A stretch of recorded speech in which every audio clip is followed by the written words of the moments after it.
राधे राधे मेरी YouTube family. नमकीन की बहुत सारी रेसिपी आपको दे चुकी हूँ। एक नमकीन की रेसिपी आज फिर आपको देने जा रही हूँ, जिसको बनाना बहुत ही ज़्यादा आसान है और बाज़ार की महंगी से महंगी नमकीन पर भी ये बहुत ही ज़्यादा भारी पड़ने वाली है। जब इसको बनाना इतना आसान है तो आप इसको घर में ही क्यों नहीं बना सकते हो, बाज़ार से क्यों लेके आते हो। तीसरे पैर की जब भी हम चाय पीते हैं ना, तो चाय के साथ थोड़ा बहुत कुछ ना कुछ खाने का मन करता है। और अक्सर जब भी मैं इस तरीके के नाश्ते नमकीन वगैरह बनाती हूँ तो तीसरे पैर की चाय के साथ खाने के लिए ही बनाती हूँ। तो यहाँ पर मैंने ले ली है एक मिक्सिंग बाउल। इस पे मैंने छलनी को रख लिया है और छलनी में डाल देते हैं करीब 250 या 300 ग्राम की जितनी मैदा। मैदा की जगह आप गेहूं के आटे का इस्तेमाल भी कर सकते हैं। बस गेहूं के आटे को बारीक वाली छलनी में छान लीजिएगा। उसके बाद हम यहाँ पर करीब 1 चम्मच की जितनी अजवाइन ले लेते हैं। इसको थोड़ा सा हथेली पे रगड़ लेते हैं और यहाँ पे डाल लेते हैं। डाइजेशन सिस्टम के लिए अजवाइन अच्छी होती है, ज़रूर से डालें ऐसे नाश्ते में। 1 चम्मच के जितना सादा नमक डाल देते हैं और 1 टेबल स्पून के जितना यहाँ पर घी या फिर तेल वगैरह डाल देते हैं। आज मैंने यहाँ पर 1 टेबल स्पून के जितना रिफाइंड ऑयल डाला है। इसको अच्छे से मिक्स कर लेते हैं ताकि हल्की फुल्की मुठ्ठियाँ सी बनने लगे। उसके बाद यहाँ पर नॉर्मल हम सादा पानी लेते हैं और इसका एक सॉफ्ट डो बना के तैयार करते हैं। डो कुछ हमें ऐसा बनाना है, ना तो बहुत ज़्यादा थिक यानी कि हार्ड सा हो और ना ही बहुत ज़्यादा लूज सा हो, मीडियम से टाइप का डो बनाना है। साथ ही डो बनाते के साथ यानी कि इसमें से इस तरीके से पेड़े बना लेते हैं। अपने हिसाब से बना लीजिएगा। बड़े बड़े से 2 या 3 पेड़े बना लेंगे और 10-15 मिनट के लिए इनको साइड में छोड़ देंगे। 10-15 मिनट के बाद हम चकला लेंगे। चकले को पहले घी या फिर तेल वगैरह से ग्रीस कर लेंगे। उसके बाद इस पेड़ को यहाँ पर रखेंगे और एक इसकी रोटी सी बना के तैयार कर लेंगे। बेलन को भी थोड़ा सा घी या तेल से ग्रीस सा कर लेते हैं ताकि आटा इस पर ना चिपके। आप चाहे तो यहाँ पर सूखे आटा या सूखी मैदा का इस्तेमाल कर सकते हैं, मतलब इस पे लगाने के लिए, जैसे मैंने यहाँ पर घी या तेल वगैरह लगाया है। तो इसकी हमें एक बड़ी सी रोटी बेल के तैयार कर लेनी है। रोटी बहुत ज़्यादा मोटी नहीं होनी चाहिए, जितना हो सके आप इसको पतला करके ही बनाएं। उसके बाद इसके जो कॉर्नर है इनको मतलब कट कर लेते हैं। सारे जो हमारे नमक पारे बनेंगे उनकी जो शेप है ना इवन सी आएगी, अच्छा सा लगता है। तो इस तरीके से मैंने इसको चौकोर टाइप में कट कर लिया है। उसके बाद हम इसके छोटे छोटे से मिनी नमक पारे बनाने शुरू कर देते हैं। तो यहाँ पर हम नमकीन में इनको डालेंगे तो बहुत ही छोटे छोटे से साइज़ के ये नमक पारे बनाएंगे। लगभग में आधा इंच से भी कम मैंने इनकी चौड़ाई रखी है। तो इस तरीके से कट कर लेंगे। मैंने इनको चाकू से कट किया है। अगर इनको हम पिज्ज़ा कटर से कट करेंगे ना तो बहुत ही इजीली से हो जाते हैं। हो तो जाते हैं चाकू से भी, लेकिन कितनी बार जो आटा है ना वो चाकू के साथ ही खिसक के आता है। पिज्ज़ा कटर से इनको कट करते हैं ना तो बिल्कुल आसानी से कट होते चले जाते हैं, आटा पिज्ज़ा कटर पे चिपकता नहीं है। यहाँ पर मैंने सारे ही नमक पारों को छोटे छोटे से टुकड़ों में कट कर लिया है। ये आपस में बिल्कुल भी चिपकेंगे नहीं। आप इनको रफली ही किसी बर्तन में इस तरीके से उतार दीजिए। देखिए ऐसे इकट्ठा करके उतार दीजिए। अभी आपको ऐसा लग रहा है जैसे आपस में चिपक रहे हो, लेकिन जब हम इनको फ्राई करेंगे ना ये बिल्कुल भी चिपकते नहीं हैं, अपने आप से ही खुल जाते हैं। तो देखिए यहाँ पर आप सारे ही बना के तैयार कर लीजिएगा। तो इतने आटे से मेरे 2 से 3 बैच बने थे, तो तीनों ही बैच के नमक पारे मैंने बनाकर कर लिए है तैयार। कढ़ाई रख दी है, इसमें डाल देते हैं तेल। तो मैं यहाँ पर रिफाइंड ऑयल का इस्तेमाल कर रही हूँ। जब भी इस तरीके के नाश्ते बनाए जाते हैं या तो रिफाइंड ऑयल में बनाए जाते हैं या फिर मूंगफली के तेल में बनाए जाते हैं या फिर कोकोनट ऑयल में बनाए जाते हैं, राइस ऑयल में बनाए जाते हैं, बस सरसों के तेल में इनको नहीं बनाया जाता है। चाहे तो आप घी का इस्तेमाल भी कर सकते हैं। तो 2 बार जो मैंने 2 बैच बनाए थे फिलहाल वो यहाँ पे डाल देते हैं। तो इस तरीके से आप एक ही साथ किसी भी झलर से उठा के डाल दीजिए। जिस टाइम ये तेल के अंदर जाएंगे अपने आप से खुलना शुरू हो जाएंगे। तेल का टेम्परेचर शुरू में आप हाई करके रखिएगा और जैसे आप इनको डालना शुरू करोगे गैस का फ्लेम मीडियम टू लो के बीच में कर दीजिएगा। हाई रखना इसलिए ज़रूरी है जो कि हमारे नमक पारे हैं जब ये एकदम तेज़ गरम तेल में जाएंगे तो ऑटोमेटिक ही फूलते हुए नज़र आएंगे और सारे आपस में अपने आप ही छुटते हुए आपको नज़र आएंगे। लो करना इसलिए ज़रूरी है, मतलब मीडियम टू लो के बीच में फ्लेम को रखना इसलिए ज़रूरी है ताकि ये अंदर तक जाकर अच्छे से सिक जाए। वैसे इनको सिकने में बहुत ज़्यादा टाइम नहीं लगता है, करीब 3 से 4 या फिर 5 ही मिनट का टाइम लगता है और ये बहुत ही बढ़िया से सिक के तैयार हो जाते हैं।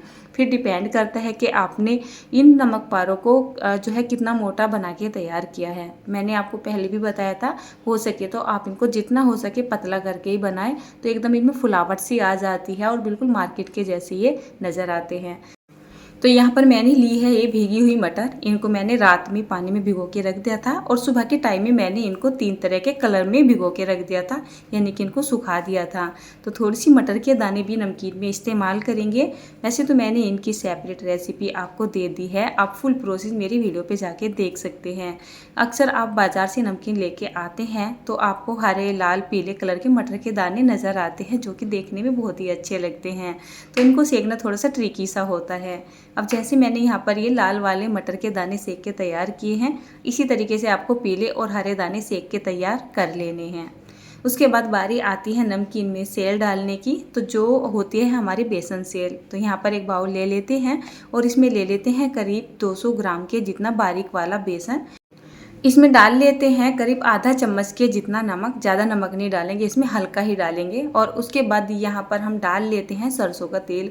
मैंने करीब 2 टेबल स्पून के जितना सरसों का तेल डाल लिया है और आधा चम्मच के जितना बेकिंग पाउडर डाल लिया है। बेकिंग सोडा नहीं डालना है, हमें यहाँ पर बेकिंग पाउडर ही डालना है और मोयन के लिए सरसों का तेल ही डालना है। न घी डाले न कोई रिफाइंड ऑयल डाले। मुठ्ठियाँ बनने तक इसको अच्छे से मिक्स कर लेना है। उसके बाद यहाँ पर नॉर्मल सादा पानी डालना है और इसका एक थोड़ा सॉफ्ट सा डो लगा के तैयार करना है, कुछ इस तरीके का। देखिए इस तरीके का डो हमें बना के तैयार करना है। आज मैं बिल्कुल बारीक वाली सेल बना रही हूँ, तो इसका जो डो लगाया जाता है थोड़ा सा सॉफ्ट ही लगाया जाता है। नमकीन बनाने वाली मैंने ये मशीन ले ली है और आज मैंने यहाँ पर लिया है एकदम बारीक वाला तवा। एकदम से बारीक वाली जो भुजिया आती है ना, वो वाली भुजिया बना के तैयार करूँगी। तो चलिए क्या करते हैं, पहले इस तवे को अच्छे से सेट कर लेते हैं। इसके बहुत ज़्यादा मुझे कमेंट आते हैं और बहुत बार मैं इसका लिंक आपको दे चुकी हूँ। वैसे तो मैंने इसको अपने यहाँ से लोकल मार्केट से ख़रीदा था, लेकिन जब आप सभी बोलते हो कि दीदी इसका लिंक दे दो, तो फिर भी मैं आपको ऑनलाइन इसका लिंक दे देती हूँ। ये मशीन बहुत ज़्यादा महंगी नहीं आती है, 300 से 400 या 500 रुपये के बीच में आ जाती है। मैंने इसको 5 से 6 साल पहले ख़रीदा था ओनली 250 या 300 रुपये में, लेकिन आजकल इसकी डिमांड इतनी बढ़ चुकी है कि ये हज़ार रुपये तक की बिक्री है और ये 3 से 4 साइज़ में आती है। मेरे पास जो मशीन है ये 14 तवे वाली है, इसमें बहुत सारी मल्टीपल नमकीन बनाई जा सकती है। वैसे ये बहुत ही अच्छा काम कर रही है मेरे लिए, आप चाहे तो ले सकते हैं। इसका लिंक भी मैं डिस्क्रिप्शन बॉक्स में दे दूँगी और बाई चांस डालना भूल गई तो आप मुझे कमेंट कर दीजिएगा, मैं दोबारा से डाल दूँगी। इसका डो मैंने इसमें अच्छे से जो है भर लिया है और उसके बाद इसकी हम जो है बेसन की भुजिया बनाना शुरू कर देते हैं। तो देखिए इसको इस तरीके से हम दबाते रहते हैं और इस तरीके से इसको घुमाते रहते हैं। तेल का जो टेम्परेचर होता है हाथों को बहुत तेज़ से लगता है, क्योंकि तेल का टेम्परेचर काफ़ी गर्म है। जैसे ही हम यहाँ पर बेसन की ये सेल तोड़ते हैं तो इसमें आपको बहुत सारे झाग नज़र आते हैं, लेकिन जब ये सीखना शुरू हो जाती है तैर के ऊपर को आना शुरू हो जाती है और साथ ही साथ इसके जो झाग है ना वो भी कम होते चले जाते हैं। और जब इसके झाग कम हो जाते हैं ना, आप समझ ही जाइए कि आपकी जो सेल है ना ये सीख के बिल्कुल यानी कि बन के तैयार हो चुकी है।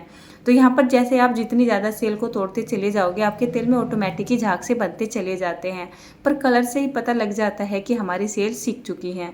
जब सेल अच्छे सीख जाए, इसका जितना भी इसमें तेल सब भर गया है, इसको थोड़ी सी देर के लिए कढ़ाई के ऊपर ही रखे यानी कि उठा के रखे, ताकि इसका जो तेल है वो निचड़ जाए और एक प्लेट में निकाल लें।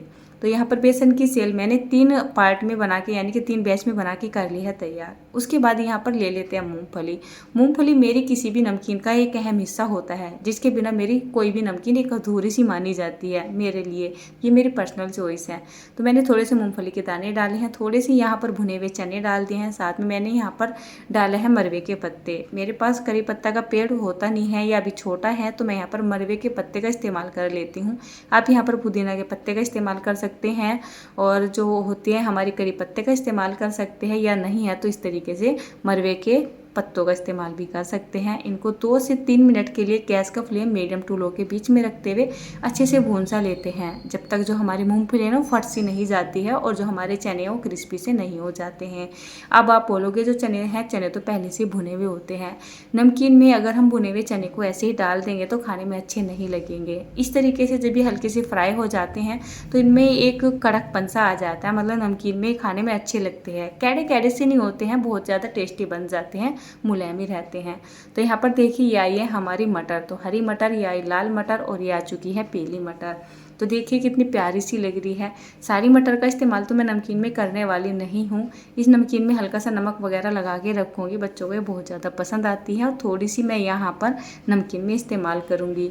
ये आ चुकी है हमारी बेसन की सेल। अब मैं आपको तोड़ के दिखाती हूँ। ये देखिए, इसका जो ये खस्तापन वाला रिजल्ट आता है ना, ये आता है सरसों के तेल का और सही तरीके से मोयन लगाने का।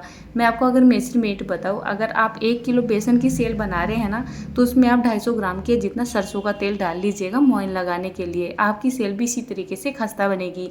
ये बिल्कुल बारीक वाली सेल है, तो आपको ऐसा लग रहा है जैसे इसमें बहुत सारा तेल सा भर रहा हो। मुझे भी ऐसे ही लग रहा था। लेकिन जो सबसे छोटे वाली सेल यानी भुजा होती है ना, इसमें ऑटोमेटिक तेल सा भर जाता है। लेकिन ये जैसे जैसे पुरानी होती चली जाती है, बासी होती चली जाती है, ऑटोमेटिक इस तेल का पता ही नहीं लगता है कहाँ जा चुका है। तो चलिए, इसमें तो ये परात सी भर गई है और मुझे इसमें यहाँ पर और भी नमकीन डालनी है। तो थोड़ी सी जो ये बेसन की भुजिया है ना, इसको मैं साइड में निकाल के रख देती हूँ, उसको बाद में डालूंगी, पहले इसमें मिर्च मसाले मिलाऊंगी। तो जैसे यहाँ पे मैंने कुछ डाली है अपनी बेसन की सेल, साथ में आ गए हैं हमारे मिनी ये नमक पारे और साथ ही आए अपने मूँगफली, चने और जो मरवे के पत्ते बनाए थे और ये जो मटर थी, इसमें से कुछ मटर के दाने यहाँ पे डाल लेते हैं। यहाँ पर मैं जितना भी सामान डाल रही हूँ, आप अपने हिसाब से थोड़ा ज़्यादा कुछ भी कर सकते हो। उसके बाद यहाँ पर बेसिकली बहुत ही हल्का सा डाल देते हैं हम जो है सेंधा नमक, और साथ में यहाँ पर लाल मिर्च का पाउडर डाला है, बहुत ही हल्का सा काला नमक डाल दिया है। उसके बाद बारी आती है यहाँ पर चाट मसाले की। बहुत ही अच्छा टेस्ट आता है। मैं हमेशा MDH का चाट मसाला इस्तेमाल करती हूँ, या मैं जब भी कभी पिसे हुए कोई भी मसालों को इस्तेमाल करती हूँ तो खासकर मैं जो है MDH के मसाले इस्तेमाल करती हूँ। उनका रिजल्ट बहुत ही ज़्यादा अच्छा है और इनको मिला देते हैं। इस नमकीन को आप जितना सिंपल वे में बनाओगे उतना ही ज़्यादा अच्छा लगेगा। ज़्यादा मिर्च मसाले इसमें ना डालें। अगर आपके घर में बच्चे हैं ना, तो इसको बहुत ही हल्के हल्के से मिर्च मसालों के साथ बनाएं। हर नमकीन का अपना ही एक टेस्ट है। बेसन भुजिया का भी अपना ही एक टेस्ट है, मटर के दानों का भी अपना ही एक टेस्ट है और चने मूँगफली का तो है ही। इसी वजह से यहाँ पर बहुत ही हल्के हल्के से मसाले डाले। इसको मिक्स करने के बाद जो मेरी यहाँ पर ये बेसन की भुजिया बची हुई थी, वो भी मैंने यहाँ पर डाल ली है। अब ये किसी स्पून वगैरह से अच्छे से मिलाई नहीं जाती है, इसी वजह से इनको हाथों से मिलाए, बढ़िया तरीके से मिला दे, ताकि जो हमने थोड़े बहुत मसाले डाले हैं ना, तो उनकी कोटिंग हर एक मतलब नमकीन के दाने के ऊपर हो सके, कहीं ज़्यादा कहीं कम ऐसा ना लगे। तो देखिए, देखने में ही कितनी ज़्यादा अच्छी लग रही है, कितनी प्यारी लग रही है। ये नमकीन कम से कम मेरी 1.5 किलो के जितनी बनकर तैयार हो चुकी है। जब भी मेरे घर में नमकीन ख़त्म हो जाती है, मैं अक्सर नमकीन बना ही लेती हूँ, कोई ना कोई सी। ऐसा नहीं है कि ये नमकीन बनाती हूँ, हमेशा अलग अलग तरीके की नमकीन बनाती हूँ। जब से इन नमकीनों को मैंने अपने घर में बनाना शुरू किया है, यकीन मानिए हम बाहर से या बाज़ार की नमकीन नहीं लेके आते हैं। बाई चांस ख़त्म हो चुकी है, घर में कोई गेस्ट आ गया है, तब हम बाज़ार की नमकीन लेके आते हैं। पर आप यकीन मानिए, पता नहीं क्यों जैसे हम बाज़ार की नमकीन लेके आते हैं तो हमें उसमें एक महक सी आती है और मन ही नहीं मानता है खाने के लिए। यहाँ पर ये मैंने एक बड़ा सा डब्बा ले लिया है, जो कि है कम से कम ये 2 से 2.5 लीटर में, तो इसमें भर के रख देती हूँ। बाकी जो बचेगी उसको दूसरे वाले डब्बे में भर दूँगी मैं। तो देखिए, देखने में कितनी प्यारी सी लग रही है। यहाँ पर मैं कुछ सेल लेके आई थी, वैसे वाले जो नॉर्मली मार्केट से आते हैं, जिनको हमें देखना होता है कि इस तरीके की भी सेल आती हैं। तो 100 ग्राम की जितनी मैं वो सेल लेके आई थी यहाँ पर, जो आपको ये अलग से कलर में नज़र आ रही है। ये जो आपको दिखाई दे रही है ना पीली पीली सी, तो ये मेरी बनाई भी नहीं है, ये दुकान की सेल है। थोड़ी सी लेके आई थी तो वो भी मैंने यहाँ पे डाल दी थी। कुछ चीज़ें ऐसी होती है ना, जिनको हम बनाते हैं तो उनका टेक्सचर हमें देखना होता है बाज़ार में कैसा आता है, और हम घर पर इनको किस हद तक कितना सही है कितना गलत बना सकते हैं। इसी वजह से मैं इनको लेके आई थी। तो वो भी मैंने जैसे यहाँ पे डाल दी है, इनको मैंने एक डब्बे में भर दिया है। ये नमकीन फ्रिज में रखने की ज़रूरत नहीं होती है और इनको फ्रिज में रखना भी नहीं चाहिए। फ्रिज में ठंड होती है, ठंड की वजह से ये सील सकती है। आप कोई भी एयर टाइट प्लास्टिक का, कांच का, जो भी आप मतलब आपके पास डब्बा हो, इस तरीके का डब्बा ले लीजिए और बस इसमें इसको भर दीजिए। कई महीने तक चलेगी। ये जितनी बासी होती चली जाएगी, जितनी पुरानी होती चली जाएगी, उतनी ही टेस्टी बनती चली जाएगी। आज नमकीन की रेसिपी आपको कैसी लगी बताना ज़रूर।